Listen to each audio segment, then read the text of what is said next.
দর্শক, আমার পেছনে যে দোকানটি দেখতে পাচ্ছেন, এখানে প্রায় 30 রকমের ভর্তা দিয়ে সার্ভ করা হয় চাপড়ি পিঠা, যেটি খাওয়ার জন্য প্রতিদিন ভিড় করে শত শত মানুষ, ভোজন পিপাসীরা নিয়মিত এখানে চলে আসেন।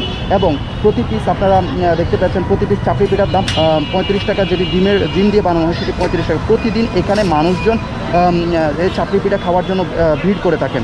দর্শক দেখতে পাচ্ছেন, আমি আপনাদেরকে আরও এখানকার সবিস্তারে সব কিছু জানানোর চেষ্টা করব। আমাদের এখানে চাপড়ি পিঠা 30 পদের ভর্তা দিয়ে 15 টাকা পিস, বিকাল 4টা থেকে রাত 11টা পর্যন্ত। গরুর গল্পটা এটার পিছনে আমার এক ওস্তাদ আছে মিরপুর একে, হ্যাঁ, উনি আগে করতো, ওনার থেকে আমি শিখছি, উনি আমার এই ব্যবসা ধরাইছে, এখন আমি করতেছি। আমাদের ডিম পিঠা আছে, তারপর হাঁসের মাংস, গরুর মাংস এটাও আছে, কিন্তু এটা আবার কদিন পরে। আমাদের এখানে ধনিয়া পাতা আছে, লাউ পাতা আছে, লেবু আছে, সরষা ভর্তা আছে, রসুন ভর্তা আছে, টমেটো আছে, ঝাল চিংড়ি, চিংড়ি শুটকি, নোনা ইলিশ, চাপা শুটকি, পাঁচমিশালি শুটকি, কাশি শুটকি, ফলি শুটকি, তারপরে আপনার লটকা শুটকি, মুরগির চামড়া বোনা, ডাল ভর্তা আছে, আম আছে, আম ভর্তা আছে, রসুন আচার আছে, বেগুনের ভর্তা আছে।